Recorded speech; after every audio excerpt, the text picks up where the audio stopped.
Hello guys, welcome to our YouTube channel. तो देखिए, आज हम करने वाले हैं जो बीकॉम ऑनर्स का बिजनेस लॉ सब्जेक्ट है उसका जो यूनिट 1 का लेसन नंबर 1 है, जिसका नाम है इंडियन कॉन्ट्रैक्ट एक्ट 1872। देखिए, इस चैप्टर की सबसे पहली गलती क्या है, इसमें जो ईयर दिया हुआ है ये ईयर गलत है। 1872 ईयर है जो इंडियन कॉन्ट्रैक्ट एक्ट का है, तो आप इस मिस्टेक को रेक्टिफाई कर लीजिएगा।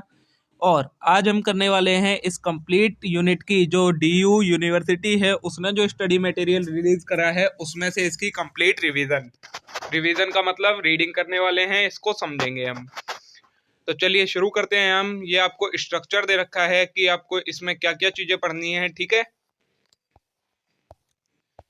फिर ये सारा आपका वही स्ट्रक्चर रहेगा। फिर आपकी ये लर्निंग ऑब्जेक्टिव वगैरह हैं। यहाँ से आपका इंट्रोडक्शन से स्टार्ट होता है आपका इंडियन कॉन्ट्रैक्ट एक्ट। इसमें क्या बोला गया है, the Indian contract act came into force on 1 September 1872। It was enacted mainly with the view to ensure reasonably fulfilment of expectations created by the promise of the parties and also enforcement of obligation prescribed by an agreement between the parties.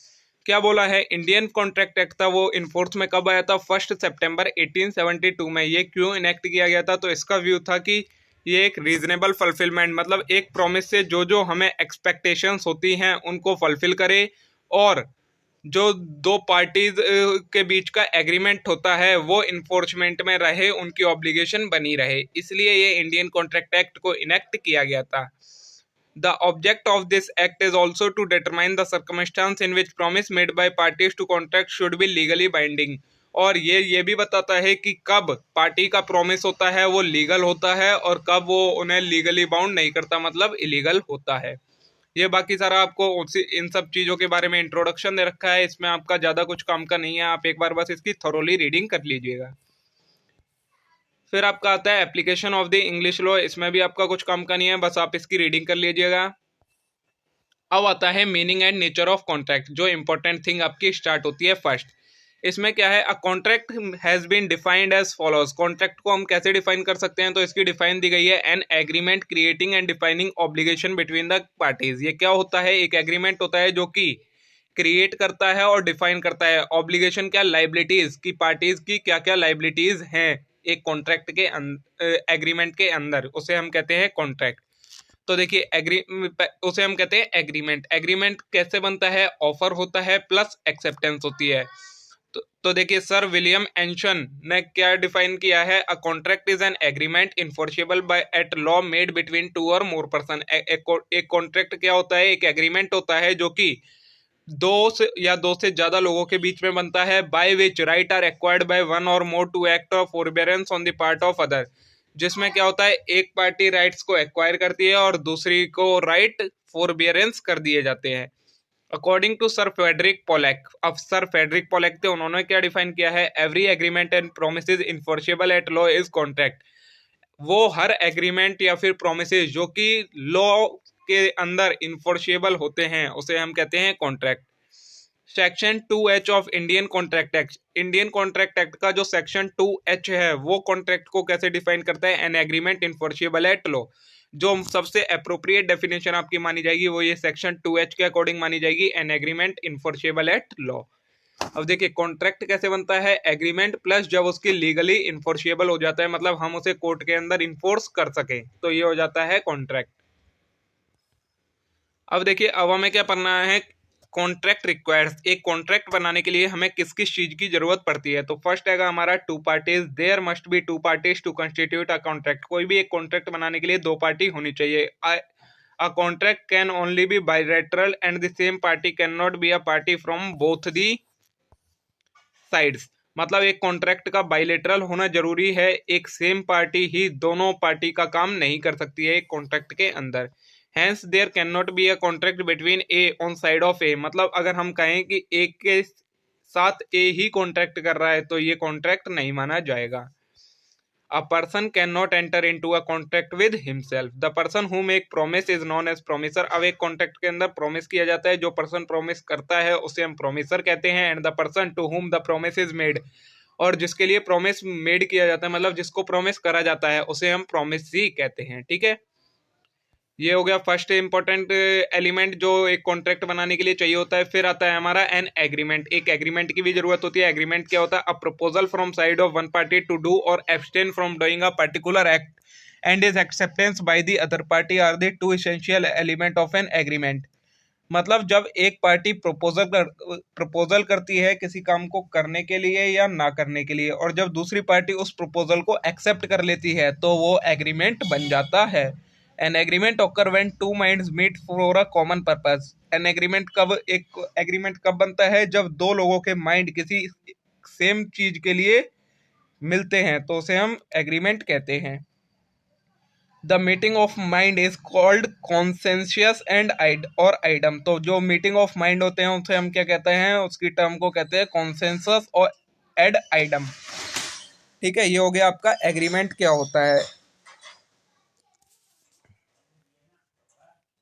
अब देखिए, an agreement means every promise and every set of promises which form consideration for each other.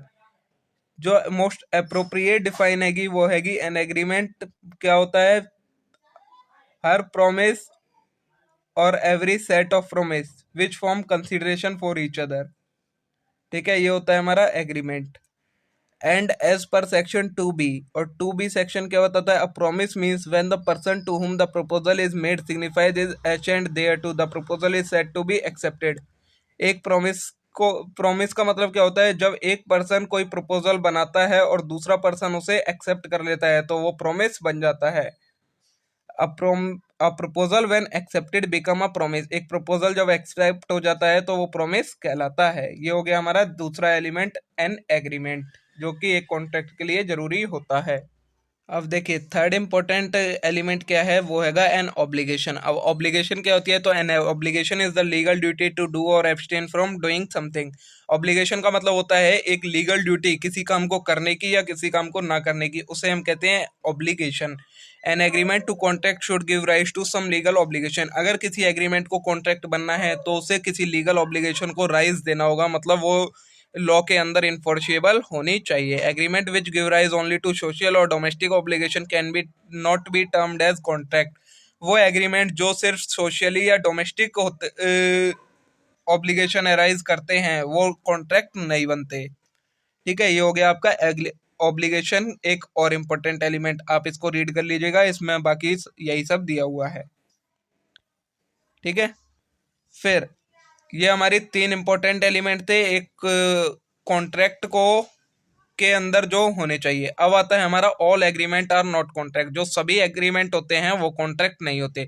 तो agreement is much a wider concept than a contract. Agreement है वो एक wider term है contract से। Agreement in which the intention to create legal obligation is absent are not contract. वो agreement जिनमें legal obligation create करने की intention नहीं होती है, उन्हें हम कॉन्ट्रैक्ट नहीं कह सकते।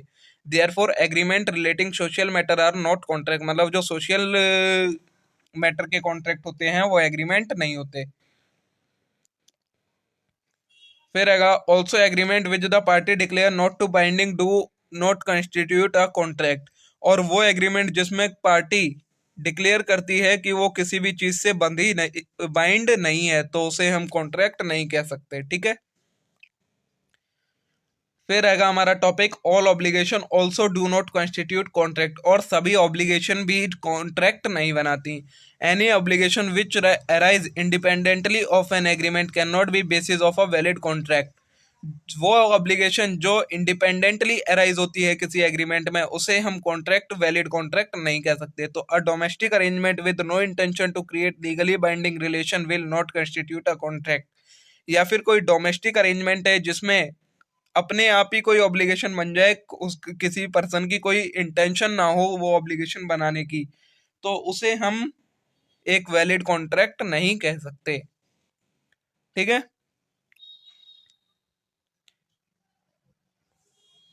लीडिंग केस दे रखा है इसमें आपको बेल्फर वर्सेस बेल्फर का। आप इस केस को रीड कर लीजिएगा, इस केस के बारे में ये बता रखा है।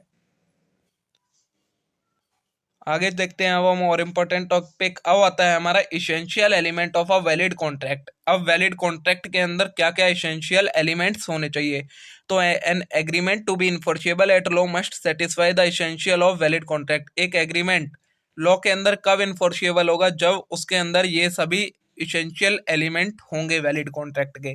According to section 10 of act, इस एक्ट के सेक्शन 10 के अंदर ऑल एग्रीमेंट आर कॉन्ट्रैक्ट, सभी एग्रीमेंट कॉन्ट्रैक्ट होते हैं if they are made by free consent of parties, अगर ये सभी पार्टी के फ्री कंसेंट से मतलब बिना किसी जबरदस्ती के किए जाएं।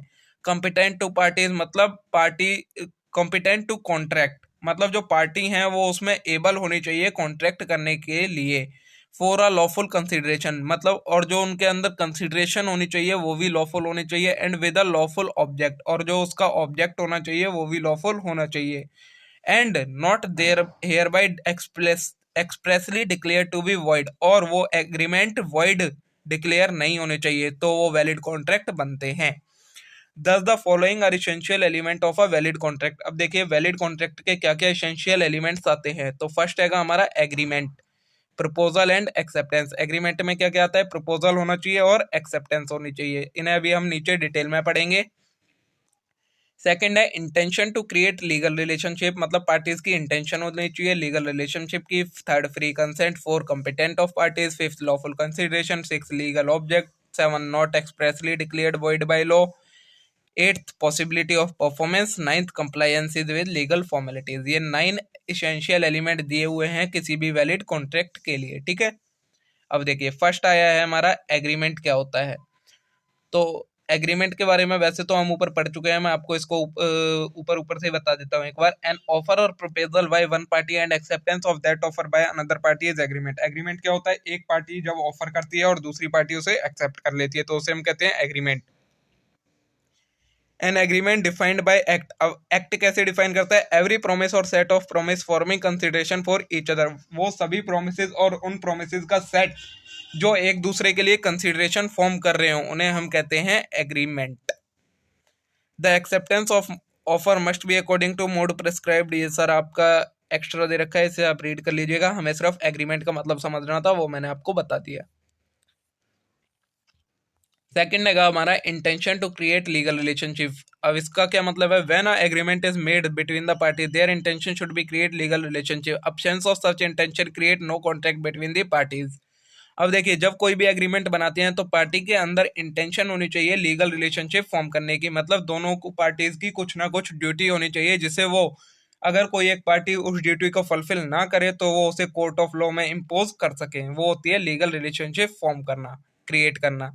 तो अगर पार्टीज के माइंड में ये इंटेंशन नहीं है कि उन्हें लीगल रिलेशनशिप फॉर्म करनी है तो वो हमारा एक वैलिड कॉन्ट्रैक्ट नहीं बन सकता।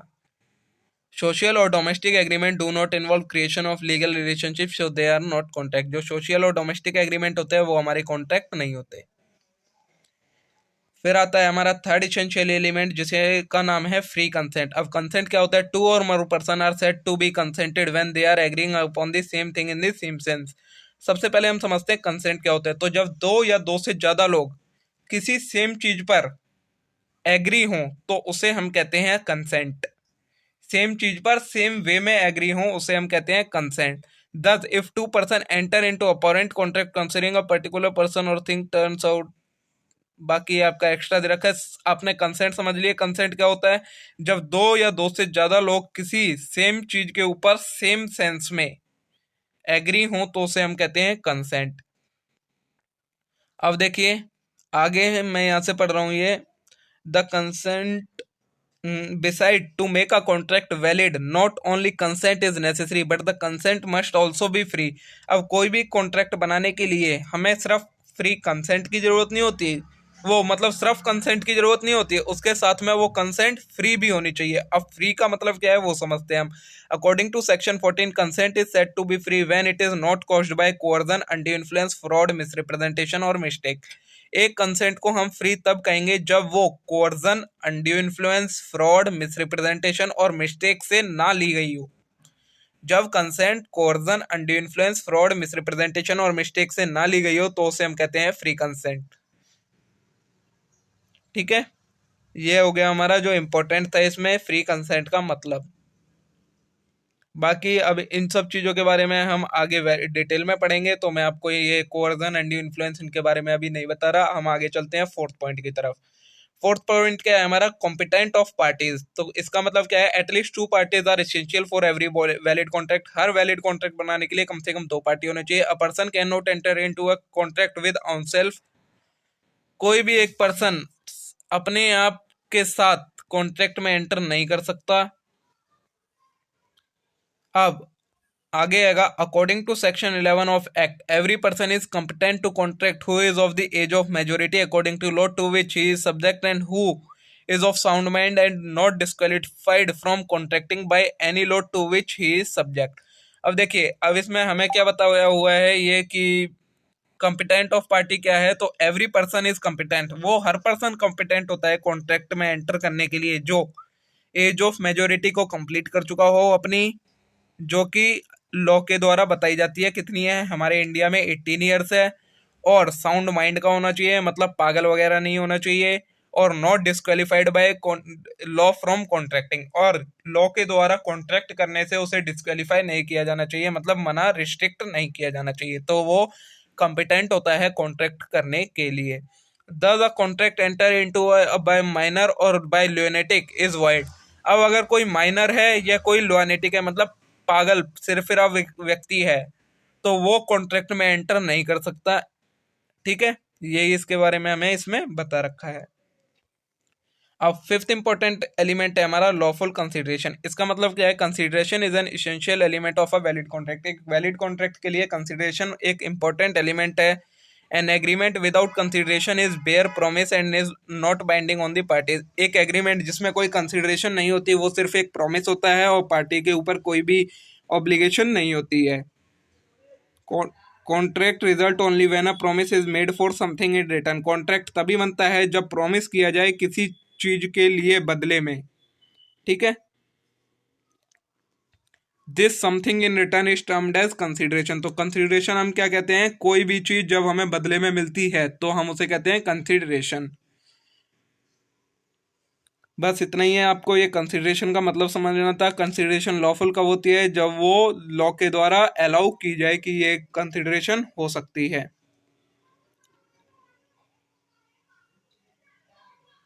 यही दे रखा है आपको इसमें, और कुछ नहीं है। देखिए, consideration also necessary evidence required by law about the intention of parties. Consideration must be real and not illusionary और इलीगल। कंसिडरेशन कैसी होनी चाहिए, रियल होनी चाहिए, इल्यूजनरी नहीं होनी चाहिए और इलीगल नहीं होनी चाहिए। कंसिडरेशन में भी पास्ट, प्रेजेंट और फ्यूचर। कंसिडरेशन कैसी हो सकती है, पास्ट भी हो सकती है, प्रेजेंट भी हो सकती है, फ्यूचर भी हो सकती है। मतलब हम पहले भी दे चुके हो सकते हैं कंसिडरेशन, अभी भी दे सकते हैं, और मे भी हम प्रॉमिस भी कर सकते हैं कि हम तुम्हें ये इसके बदले में ये चीज देंगे फ्यूचर में ही। तो ये हो गया हमारा कंसिडरेशन लॉफुल है।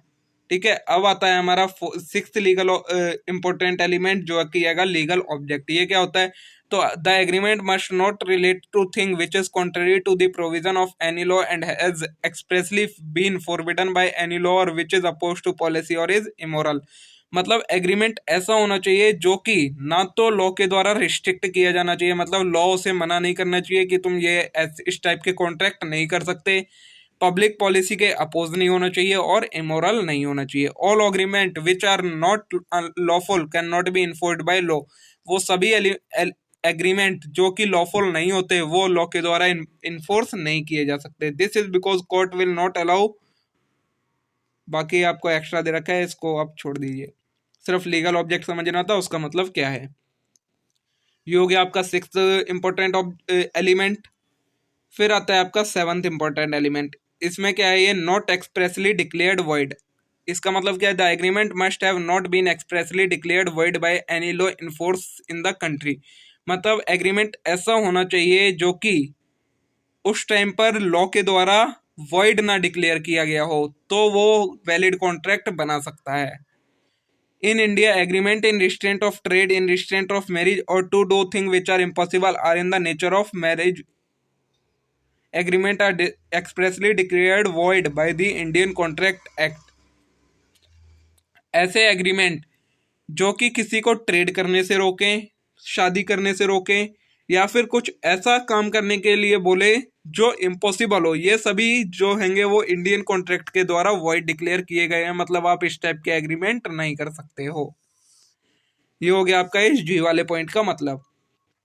अब आएगा हमारा एच पॉइंट, ये क्या है, certainty and possibility of performance. इसका मतलब है the agreement entered into by the party must be certain and not indefinite. मतलब एग्रीमेंट ऐसा होना चाहिए जो पार्टी को उसके बारे में पता होना चाहिए, और कुछ ऐसा नहीं होना चाहिए कि उसके बारे में पार्टी को पता ही ना हो। If the agreement is vague or indefinite and the ascertainment of meaning of agreement is not possible, such agreement cannot be enforced। मतलब कोई ऐसा एग्रीमेंट जिसका मीनिंग पार्टी ना समझ पाए, मतलब उसके मीनिंग को ना समझ पाए, तो वो एग्रीमेंट वॉइड होते हैं, वो वैलिड नहीं बनते, कॉन्ट्रैक्ट नहीं बन सकते। ये हो गया आपका एच पॉइंट।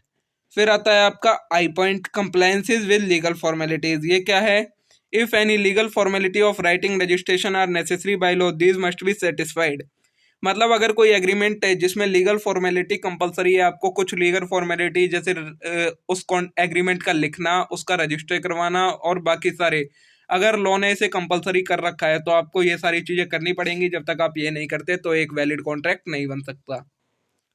ठीक है, ये आपका इतना हो गया। अब आगे है contract which must be registered. अब ऐसे कौन कौन से कॉन्ट्रैक्ट हैं जो रजिस्टर होने चाहिए, तो इसमें आएगा a promise made without consideration on account of natural love and affection. मतलब जो बिना कंसिडरेशन के प्रॉमिस किया जाए, जो कि किससे हो, नेचुरल लव और अफेक्शन से हो बिटवीन द पार्टीज, तो उन्हें रजिस्टर करवाना जरूरी है। Document of which registration is compulsory under section 17 registration act. अब जो रजिस्ट्रेशन एक्ट है उसका जो सेक्शन नंबर 17 है उसके अंदर जो जो डॉक्यूमेंट है उनका रजिस्ट्रेशन कंपलसरी है। थर्ड हैगा contract relating to transfer of immovable properties. जो इमूवेबल मतलब जो प्रॉपर्टी मूव नहीं कर सकती, उनके ट्रांसफर अगर हम कर रहे हैं तो उनका रजिस्ट्रेशन जरूरी है। और memorandum and article of association, debenture, mortgage and charges under companies act. और कंपनीज एक्ट के अंदर जो मेमोरेंडम है, आर्टिकल ऑफ एसोसिएशन है, डिबेंचर्स हैं, मॉर्गेज है, चार्जेस हैं, इन सब का रजिस्ट्रेशन कंपलसरी है। तो देखिए गाइस, आज हम इतना कर चुके हैं। आज हमने कॉन्ट्रैक्ट के बारे में पढ़ा, कॉन्ट्रैक्ट क्या होता है, उसके इंपॉर्टेंट एलिमेंट्स को देख लिया है। आज के लिए इतना ही। अब हम मिलेंगे नेक्स्ट वीडियो में किसी आगे के इस चैप्टर के साथ। तब तक के लिए आप इस वीडियो को लाइक करें और चैनल को जरूर सब्सक्राइब कर लें हमारे साथ जुड़े रहने के लिए और इस टाइप के और कंटेंट के लिए। तब तक के लिए थैंक यू।